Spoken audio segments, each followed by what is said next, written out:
Hello everyone, welcome to my channel. Before starting the video, please go ahead and hit the subscribe button and give this video a like. How did you feel about the General Hospital spoilers for today's episode? You're in luck if you missed it, because this is a summary. In order to maintain healthy kidneys, Stella Henry, Vernie Johnson, attends her appointment at General Hospital. To check on her, Lucas Jones, Van Hansies, puts her through a series of quite basic exams. In relation to the unborn child she is carrying, Felicia Scorpio, Christina Wagner, is being proactive with Sasha Corbin, Sophia Matson.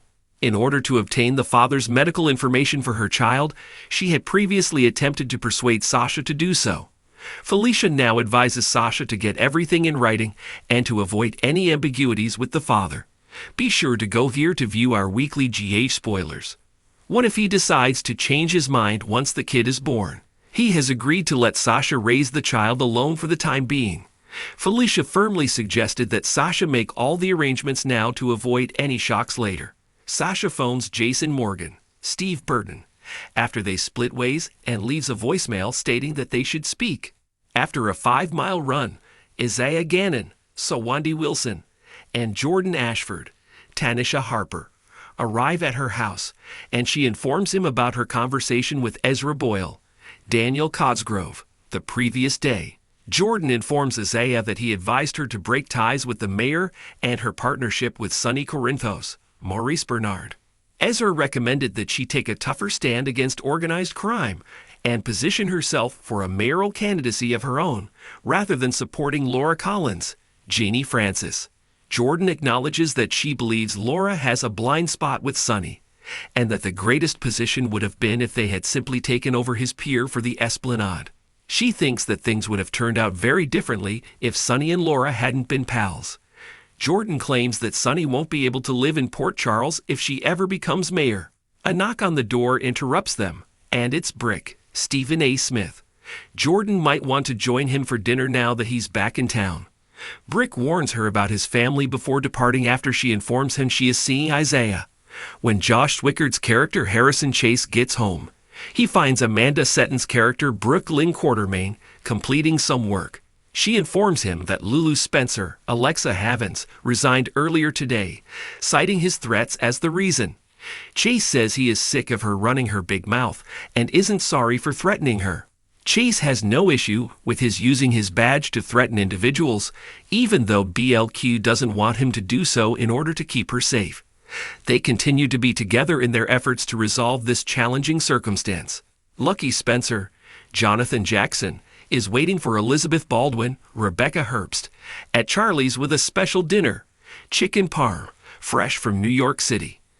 They remember how Lucky slept on the floor of their hotel room during their first visit to the city a million years ago. He informs Liz that he has arranged for them to stay at the same hotel during their vacation in New York City.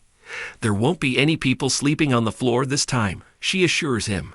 Since they haven't been on good terms for a while, Christina Corinthos, Kate Mancy, is surprised to see her sister, Molly Lansing Davis, Kristen Vaganos, at the door. Molly informs her that she is having a hard time and that she truly wants her sister back.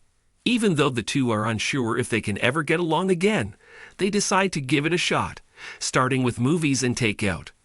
Ava Jerome, Mara West, shows up to drop off Avery for Sonny as they are conversing, but she must deal with Christina instead. Ava asks her a lot of questions regarding Sonny's health and expresses open concern about how his condition might impact their custody agreement.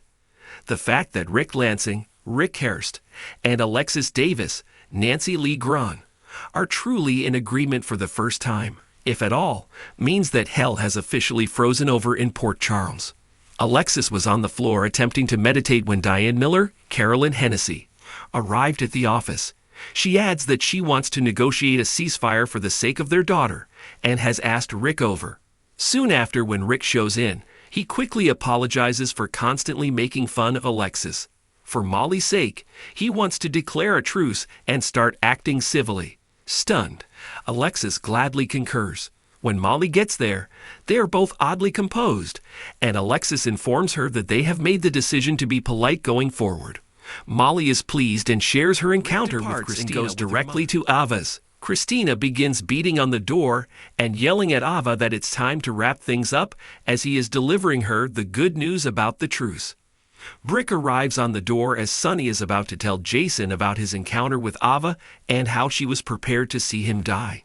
He has a good idea of who set Sonny's apartment on fire. Soliski, a contracted killer, is presently residing in Toronto. They will know for sure who wants Sonny dead if they manage to get to him and learn who hired him. Jason wants to go right away by himself, but Sonny is adamant that he accompany him to Toronto. For other General Hospital spoilers and recaps, return here. Don't forget to stay watching the ABC soap opera to see what happens next. Thanks for watching this video. Please subscribe to our YouTube channel General Hospital Update and stay with us.